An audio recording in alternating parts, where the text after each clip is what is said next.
কাহিনীর শুরুতে আমরা সিনেমার প্রধান চরিত্র ডকসু এবং ইয়ংজাকে ছাদে বসে গল্প করতে দেখি। তাদের বাসা থেকে পুরো বুসান শহরটি ভালোভাবে দেখা যেত। তারা তাদের সামনের সমুদ্র বন্দরের কাছে চলাচল করা জাহাজ দেখছিল। তখন ডকসু বলে তার স্বপ্ন ছিল সে জাহাজের ক্যাপ্টেন হবে। তার এই স্বপ্নই রয়ে গেল। তখন ইয়ংজা অবাক হয়ে বলে, তুমি তো কখনো আমাকে এই স্বপ্নের ব্যাপারে বলনি। কিছু সময় পর ডকসুর ছেলেমেয়েরা তাদের দেখতে আসে। তারা সব ভাই বোনরা মিলে এবার একসাথে ভ্রমণে যাবে। তাই তারা তাদের ছেলে মেয়েদের তাদের দাদা দাদির কাছে রেখে যায়। ডকসুরা এতগুলো নাতি নাতনিকে একসাথে পেয়ে অনেক খুশি হয়। আবার রেগে বলে, আমরা কি তাদের পরিবার না, আমাদের রেখে তারা ভ্রমণে যাচ্ছে। কিন্তু ইয়ংজা তাকে থামিয়ে দেয়। পরের দিন দেখা যায় ডকসুর বাজারে একটি কসমেটিকের দোকান ছিল, যেটি প্রায় সময় কিছু ব্রোকাররা কিনতে আসতো। কিন্তু ডকসু বৃদ্ধ হওয়া সত্ত্বেও তা বিক্রি করতো না। আজকেও কিছু ব্রোকাররা দোকান কিনতে আসে। ডকসু তাদের রেগেমেগে তাড়িয়ে দেয়। তার সাথে তার নাতনি ছিল। সে বলে, দাদা আপনি কি ছোটবেলা থেকেই এত রেগে যেতেন? সে ডকসুর ছোটবেলার গল্প শোনার জন্য জোর করতে থাকে। ডকসু মজা করে বলতেই ধরে, আর তখনই এক লোকের ধাক্কায় সে নিচে পড়ে যায়। কিন্তু নাতনির হাতটি সে ছাড়ে না, আগলে ধরে রাখে। এই হাত ধরে রাখার তো বিশেষ এক উদ্দেশ্য রয়েছে তার জীবনে। তার বাবা তাকে বলেছিলেন, বোনের হাত ধরে রেখো, পরিবারকে আগলে রেখো। ডকসুর ছোটবেলার কথা মনে পড়ে যায়। সময়টা ছিল তখন 1950 সাল, হাংনাম শহর। তখন কোরিয়াতে প্রচুর তুষারপাত হচ্ছিল। ছোট ডকসু তার পরিবারের সাথে হেঁটে অন্য শহরের উদ্দেশ্যে যাচ্ছিল, কারণ তখন কোরিয়া ও চায়নার মধ্যে যুদ্ধ চলছিল। ভীত মানুষ তাদের বন্দরের দিকে এগিয়ে যায়। তাদের উদ্দেশ্য ছিল তারা জাহাজে করে অন্য শহরে পাড়ি দিবে। কিন্তু এই জাহাজগুলো সাধারণ মানুষের জন্য নয়, এগুলো নৌবাহিনীদের জাহাজ। এগুলোতে করে যুদ্ধের বিভিন্ন প্রয়োজনীয় সামগ্রী ও সেনাবাহিনীদের নিয়ে যাওয়া হবে। গ্রামে ভয়াবহ যুদ্ধ হামলা হতে চলেছে, যার জন্য এই মানুষগুলো এই জাহাজে আশ্রয় খুঁজতে এসেছে। তারা জাহাজে ওঠার জন্য ব্যাকুল হয়ে রয়েছে। এক নেভি তার জেনারেলকে অনুরোধ করে বলে, দয়া করে এই মানুষগুলোকে ফেলে যাবেন না। যদি তাদেরকে এখানে রেখে যাই তারা সবাই মারা যাবে। যুদ্ধ করেই বা কি হবে যদি আমাদের দেশের নাগরিকরা না বাঁচতে পারে। অনেক আকুতি মিনতি করার পর জেনারেল রাজি হয়ে যায়। কিছু অস্ত্র ফেলে তারা মানুষদেরকে জাহাজে উঠানো শুরু করে। ডকসুর পরিবার তখনও অনেক পিছিয়ে ছিল। তারা খেয়াল করে অনেকগুলো ছোট বোট জাহাজের দিকে যাচ্ছিল। তারা কোনো মতে ওই ছোট বোটে ওঠে। তারপর অনেক চেষ্টার পর ডকসুর বাবা মা জাহাজে উঠতে পারে। বাকি ছিল ডকসু ও তার ছোট বোন। ডকসু তার বোনের জামা শক্ত করে ধরেছিল। তারা প্রায় উঠেই গিয়েছিল, আর তখনই ভিড় থেকে একটি হাত এসে ভর করে তাদের উপর। এই ভরের কারণে নিচে পড়ে যায় মাকসুন। জাহাজে এসে ডকসু দেখে তার সাথে তার বোন নেই, আছে শুধু তার জামার ছেঁড়া টুকরো। সে কেঁদে কেঁদে তার বোনকে খুঁজছিল। তখন তার বাবা তার কাছে আসে। সে তার বাবাকে বলে, আমি আমার বোনকে হারিয়ে ফেলেছি। সে আমার পিছনে ছিল, কিন্তু জানি না সে কোথায় হারিয়ে গেল। সে বলে, বাবা আমি তাকে খুঁজতে নিচে যাচ্ছি। তখন তার বাবা তাকে থামিয়ে বলে, যাই হয়ে যাক তুমি নিচে নামবে না। আমি তাকে খুঁজতে নিচে যাচ্ছি, কিন্তু আমি যদি না আসি তুমি একটা কথা মনে রাখবে, এই পরিবারের কর্তা এখন তুমি। পরিবারকে দেখে রাখার দায়িত্ব এখন তোমার। এখান থেকে তুমি বুসানে তোমার ফুপির কাছে যাবে। তারপর তুমি তোমার মা এবং ভাই বোনদেরকে দেখে রাখবে। তার বাবা মাকসুনকে খুঁজতে নিচে যায়। ডকসু অনেক কাঁদতে থাকে। তার বাবা নিচে মাকসুনকে খুঁজছিল, কিন্তু খুঁজে পাচ্ছিল না। উপর থেকে তার মা এই দৃশ্য দেখে সেও কাঁদছিল। তার বাবা অনেক খোঁজাখুঁজির পরও মাকসুনকে পাচ্ছিল না। তখনই দেখা যায় জাহাজ ছেড়ে দেয়। তার বাবা সেখানেই রয়ে যায়। এর পরের মুহূর্তে আমরা দেখি চাইনিজরা বোমা বিস্ফোরণের মাধ্যমে তাদের গ্রাম ধ্বংস করে ফেলে। পরে দেখা যায় জাহাজ বুসান শহরে পৌঁছে গেছে। তারা সেখান থেকে গোবজুন মার্কেটে যায়, যেখানে তাদের ফুপি থাকত। তাদের ফুপির মার্কেটে একটি দোকান ছিল। তার স্বামী মদে আসক্ত ছিল। যখন তাদের ফুপি তাদের দেখে, সে তাদেরকে থাকার জন্য একটি জায়গা দেয়। তাদের থাকার ব্যবস্থা হয়ে গিয়েছিল, কিন্তু তাদের খাবার নিজেদের জোগাড় করে নিতে হবে। ছোট ডকসুর কাঁধে অনেক দায়িত্ব ভর করে। সে 9 বছর বয়সে পড়ালেখার পাশাপাশি কখনো জুতা পলিশ করে, আবার কখনো গাড়ি ধুয়ে উপার্জন করত। এর মধ্যেই তার একটি ভালো বন্ধু হয়ে যায় যার নাম ডালগো। তারপর দেখতে দেখতে 3 বছর পার হয়ে যায়। 1953 সালে কোরিয়া ও চায়নার মধ্যে যুদ্ধবিরতির একটি চুক্তি স্বাক্ষর হয়। সবাই খুশি হয়ে যায়। অন্যদিকে ডকসু এবং তার মা মনে করে তারা তাদের গ্রামে ফিরে যেতে পারবে, কিন্তু তাদের ফুপি তাদেরকে বুঝায় এটা শুধু একদিক থেকে বন্ধ করা হয়েছে, এখনো যুদ্ধ শেষ হয়নি। তার মা হতাশ হয়ে যায়, তারা আর বাড়ি ফিরতে পারে না। এরপর কেটে যায় 10টি বছর। সালটি তখন 1963। দরিদ্রতা যদিও ডকসুর স্বপ্নে বাধা হয়ে দাঁড়াচ্ছিল, তাও সে থেমে থাকে না। সে নানা কাজ করে তার পড়াশোনার টাকা জোগানোর চেষ্টা করত, কিন্তু এতে হয়ে ওঠে না, কারণ তাকে তো তার পরিবারকে দেখে রাখতে হয়। তার বৃদ্ধ মা এখনো রাস্তায় ঘুরে ঘুরে জিনিসপত্র বিক্রি করে, এটা সে আর মানতে পারছিল না। তার ছোট ভাই পড়াশোনায় অনেক ভালো, সে সিওলের জাতীয় বিশ্ববিদ্যালয়ে চান্স পেয়েছে। এটা অনেক গর্বের বিষয়। তাকে এখন টিউশন ফি সহ নানা সাপোর্ট দেওয়া দরকার, তাই ডকসুর এখন ভালো উপার্জনের দরকার। ডালগু তাকে একটি কাজের খোঁজ দেয়, বলে জার্মানিতে কয়লা উত্তোলনে খনি শ্রমিকের প্রয়োজন। যেহেতু এটি ঝুঁকিপূর্ণ এবং ব্যাপক কষ্টসাধ্যের কাজ, তাই এখানে শ্রমিকদের ভালো বেতন দেওয়া হবে। ডকসুর ছোট ভাই তার এত পরিশ্রম মেনে নিতে পারছিল না, তাই সে তার মাকে বলে পড়ার পাশাপাশি সে টিউশনি পড়াতে চায়। ডকসু এতে রেগে যায়, বলে ভাই তুমি শুধু মন দিয়ে পড়াশোনা চালিয়ে যাও, কারণ তোমাকে অনেক বড় হতে হবে। আমার কোনো বড় ভাই নেই, তাই আমার কষ্টটা একটু বেশি, কিন্তু তোমার একজন কর্মঠ বড় ভাই রয়েছে, তাই মাকে আর এগুলো বলবে না। চিন্তার কিছু নেই, তুমি প্রতিষ্ঠিত হয়ে আমাদের জন্য যা করার করো, এতেই আমি খুশি হব। কর্মঠ ডকসুর মনে কোনো ক্লান্তি নেই। রাতে ঘুমানোর আগে বাবার ছবির দিকে তাকিয়ে সে বলে, ভয় নেই বাবা, আমি তো আছি পরিবারকে দেখার জন্য। ডকসু তার প্রিয় বন্ধু ডালগুর সাথে জার্মানিতে শ্রমিক হওয়ার পরীক্ষায় অংশ নেয়। ডালগু পরীক্ষায় তেমন একটা ভালো করতে পারে না, কিন্তু ডকসু পরীক্ষায় খুবই ভালো করে। কিন্তু ফাইনাল বাছাইয়ে তাদের দুজনকেই বাদ দিতে চাওয়া হচ্ছিল, কারণ ডকসুর পূর্বে কোনো খনি শ্রমিকের অভিজ্ঞতা নেই। অন্যদিকে ডালগু তো কাজের জন্য আনফিট। কিন্তু ডালগুরা সেখানে মজার একটি কাণ্ড ঘটায়। তারা সেখানে কোরিয়ার সুনাগরিক হিসেবে জাতীয় সঙ্গীত গাইতে শুরু করে। এতে বোর্ড মেম্বাররা দোটানায় পড়ে যায়। তারা তাদের দেশপ্রেম দেখে তাদের দুজনকে জার্মানিতে পাঠিয়ে দেয়। ডকসুর না হয় টাকার প্রয়োজন ছিল, তাই সে এসেছে, কিন্তু এই ডালগু এসেছে জার্মানির বিদেশি মেয়েকে বিয়ে করার জন্য। ডালগু আসলে অনেক রসিক মানুষ ছিল। তারা 1964 সালে কয়লা খনিতে আসে। খনিতে ব্যাপক কষ্ট, প্রায় 14 ঘন্টা তাদের কাজ করতে হয়। মাটির গভীরে তাপমাত্রা অনেক বেশি, তার মধ্যে আবার এত নিচে প্রায় বিস্ফোরণ হয়ে দুর্ঘটনা ঘটে থাকে। তার মধ্যে আবার শ্বাসকষ্ট তো আছেই। এইসব দুর্ঘটনায় শিকার হয়ে ইতিমধ্যে কেউ কেউ প্রাণও হারিয়েছিল। তারপরও দিন শেষে ভালো উপার্জন আর মোটামুটি খাবার তাদের মনে কিছুটা স্বস্তি এনে দেয়। মাঝরাতে বাড়ির কথা মনে হলে ডকসুর মন কেঁদে ওঠে। আবার যখন সে ভাবে তার মা ও ভাই বোনরা তো ভালো আছে, তখন তার মন প্রশান্তিতে ভরে যায়। সপ্তাহে একটি দিনই বন্ধ। এমনই একটি দিনের ছুটিতে ডকসু সাইকেলে করে ঘুরছিল। তখন তার চোখ পড়ে একটি কোরিয়ান মেয়ের দিকে।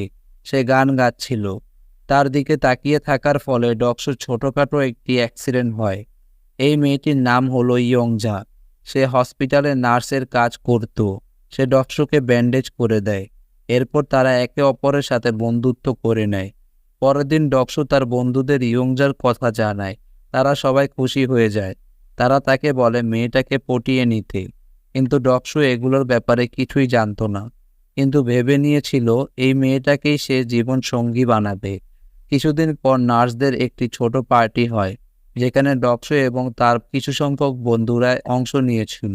সেখানে ডালগু রূপবতী এক সুন্দরী মেয়েকে দেখে, আর সে তার উদ্ভট নাচ দেখিয়ে মেয়েটিকে ইমপ্রেস করে ফেলে। ওই রাতে ইয়ংজার জন্য ডকসু কোরিয়ান দেশীয় খাবার রান্না করে এনেছিল। ইয়ংজা শেষ কবে এই খাবারগুলো খেয়েছে তা তার মনে নেই।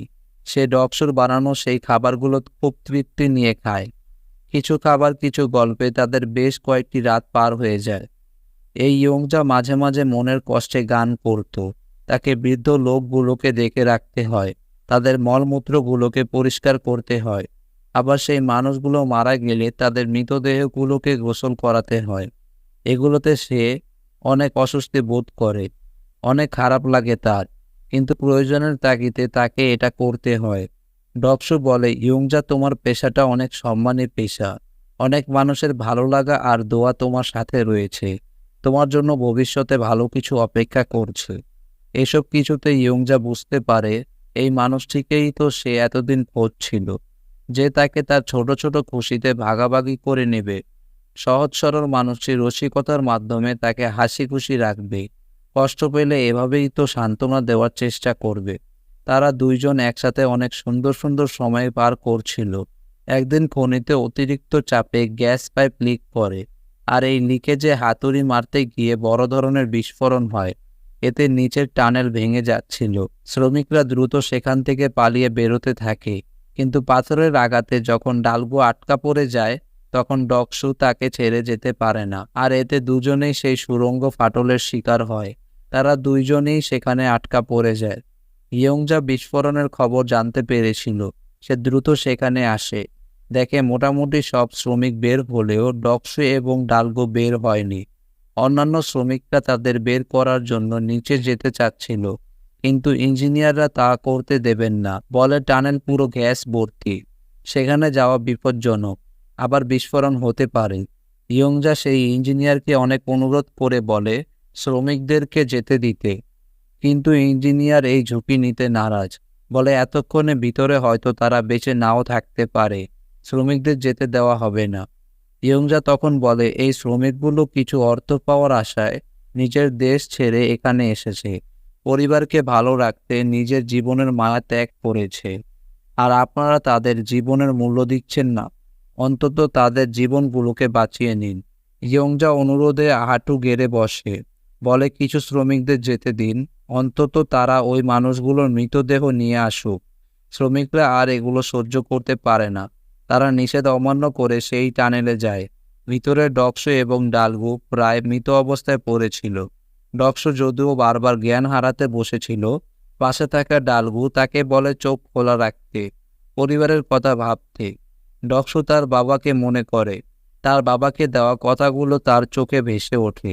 দেখে বাসায় তার মা তার জন্য অপেক্ষা করে বসে আছে। তার পড়ুয়া ভাই গভীর পড়ায় মগ্ন, সে তো তার সাথে একদিন তার বিশ্ববিদ্যালয়ে যাবে। তার বোনটি তো এখনো দুষ্টুমি করে, তাকে শাসন করতে হবে। আরেকটি বোন তো পৃথিবীর কোনো এক প্রান্তে একা রয়েছে, তাকেও তো খুঁজে বের করতে হবে। এই আশাগুলো নিয়ে ডকসু ঘন্টার পর ঘন্টা বেঁচেছিল। অবশেষে শ্রমিকরা ভিতরে চলে আসে, মৃতপ্রায় ডকসুদের খুঁজে পায়, তবে তারা বেঁচে আছে। তাদের দ্রুত হাসপাতালে নিয়ে যাওয়া হয়। ডকসু দেখে ইয়ংজা তার সাথে রয়েছে। অবশেষে অনেকদিন পর ডকসুরা সুস্থ হয়।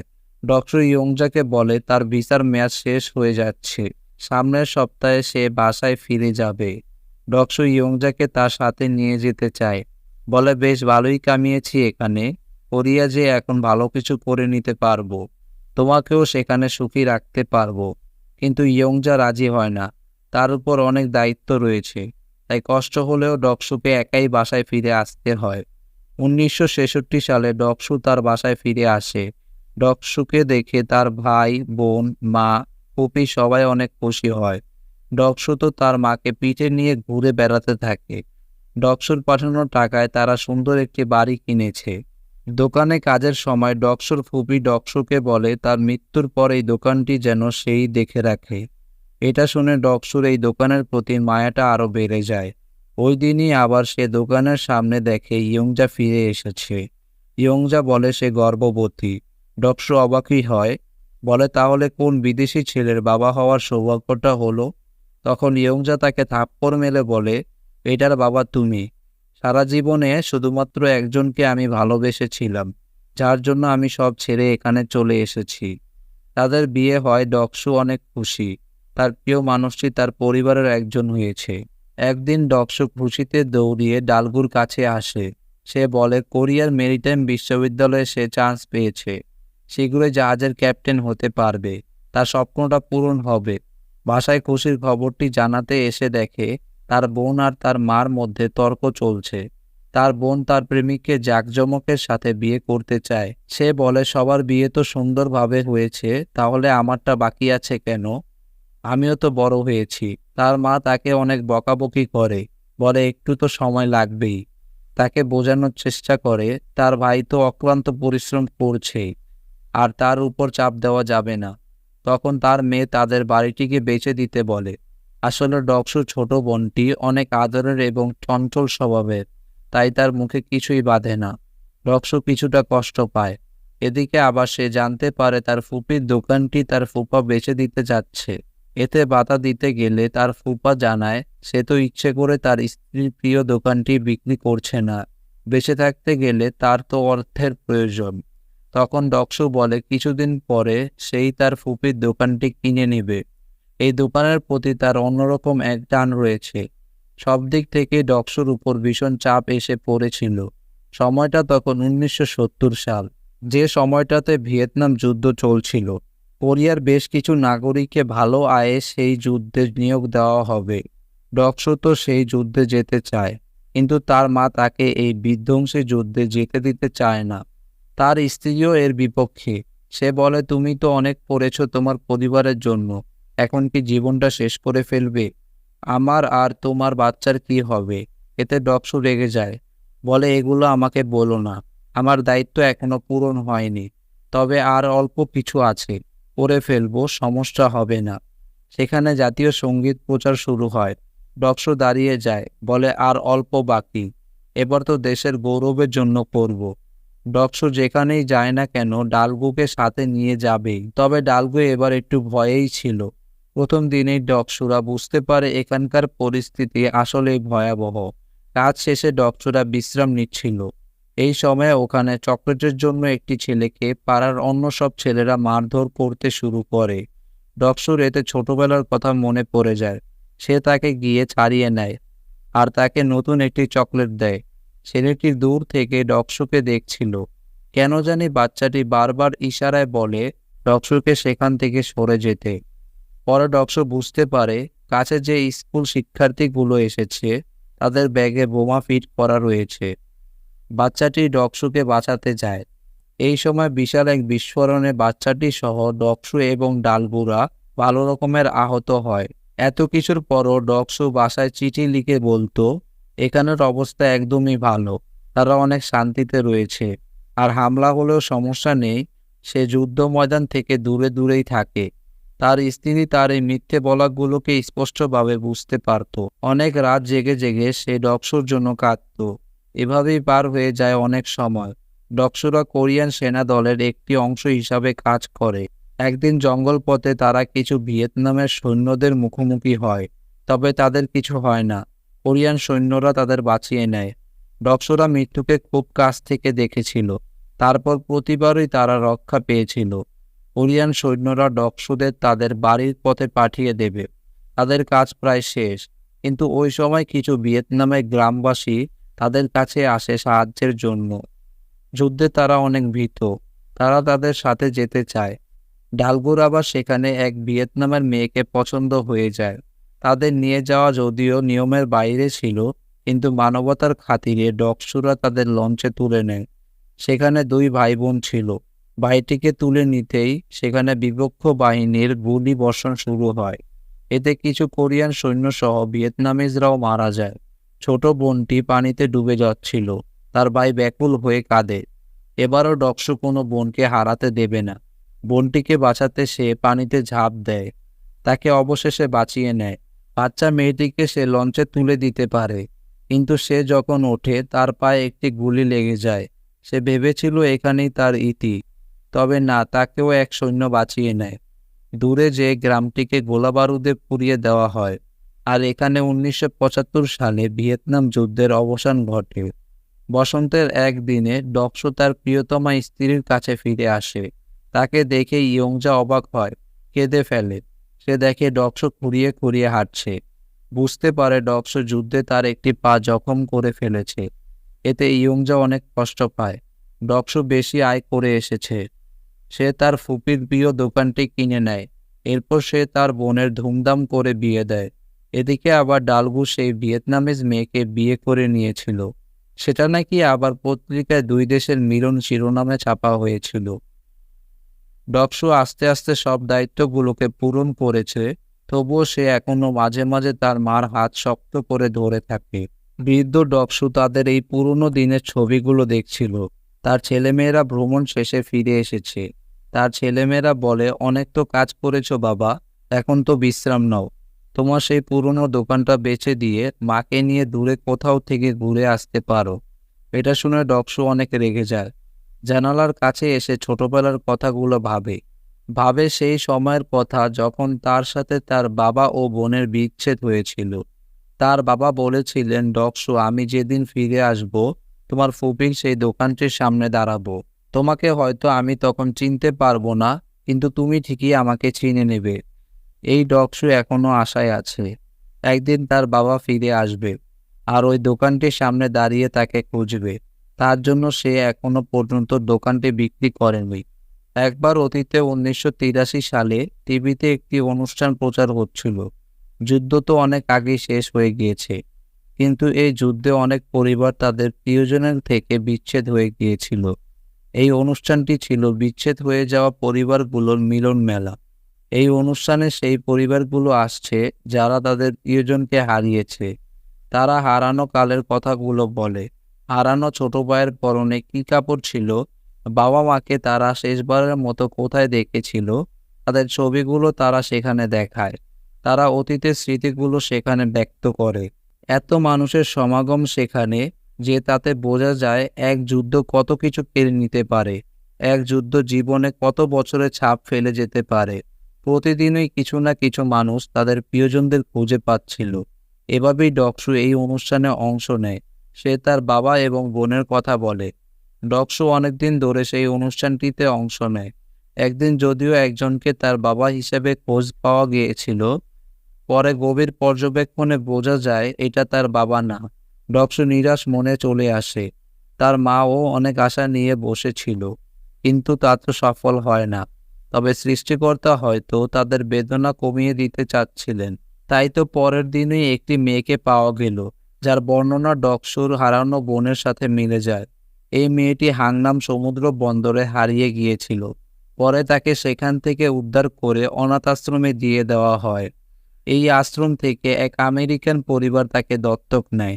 তারাই তাকে বড় করেছে। ডকসুর তাকে দেখেই যেন কাছের মনে হচ্ছিল। ডকসু কেঁদে কেঁদে বলে, আমার বোনের বাম কানের মাঝ বরাবর দিলের জন্য ফুটো করা আছে। মেয়েটিও শুনে কেঁদে ওঠে আর বাম কান দেখিয়ে বলে, এই যে আমার কানের ফুটো। সে আরো বলে, আমার আর কিছু মনে না থাকলেও একটি কথা মনে আছে। আমার ভাই আমাকে পিঠে নিয়ে দৌড়াতে দৌড়াতে বলছিল, ভয় পাবে না মাকসুন, বাবা বলেছেন তোমাকে শক্ত করে ধরে রাখতে। আমি তোমাকে আগলে রাখবো। এই মেয়েটি ডকসুকে সেই সময়কার ছিঁড়ে যাওয়া কাপড়টিও দেখায়। দীর্ঘ 33 বছর পর ডকসু তার বোনকে খুঁজে পায়। এই খুশি যেন পুরো একটি বিশ্বজয় করার মতো। ডকসু চিৎকার করে বলছিল, আমার বোন মাকসুন, মা এখনো বেঁচে আছে। তোমার জন্য প্রতি রাত অপেক্ষা করে। মা এখনো বেঁচে আছে। বাস্তবে এরকম একটি অনুষ্ঠান 1983 সালে সম্প্রচার করা হয়েছিল, যার নাম ফাইন্ডিং ডিসপার্সড ফ্যামিলি। মাকসুনকে পেয়ে ডকসুর আম্মাজান অনেক খুশি ছিলেন। এরপর তিনি আর কয়েকটি বছর বেঁচে ছিলেন। ডকসু বৃদ্ধ বয়সে এসেও তার বাবা মার কথা নিয়মিত স্মরণ করে। পরিবারের সবাইকে সাথে নিয়ে বেশ আনন্দে সময় পার করে। আর মাঝে মাঝে তার রুমে গিয়ে একলা মনে তার বাবার সাথে কথা বলে। বলে, বাবা দেখো, আমি সবাইকে সুখে রেখেছি। তুমি থাকলে যা যা করতে আমি সবার জন্য তাই করেছি। শেষমেশ মাকসুনকে খুঁজে বের করেছি। ওই যে সেদিন শক্ত করে হাত ধরে মাকে সাহস দিয়েছিলাম, আমার সেই হাত শক্ত করে ধরেই আমার আম্মাজান মৃত্যুবরণ করেছেন।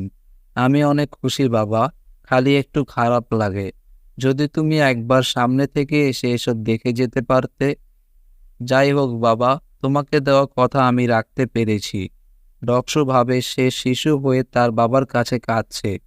ডকসুর কাছে তার বাবা এসে বলে, কেঁদো না বাবা, তোমার কাছে আমি কৃতজ্ঞ। আমি কাছে থাকলেও যা করতে পারতাম না তা তুমি করে দেখিয়েছ। আমি গর্বিত তোমার মতো সন্তানের বাবা হতে পেরে। পৃথিবী জুড়ে প্রত্যেক পরিবারই এমন একটি সন্তান আসুক, যে তার বাবা মার সবগুলো কষ্ট দূর করে দিবে, সবগুলো দায়িত্ব পূরণ করবে।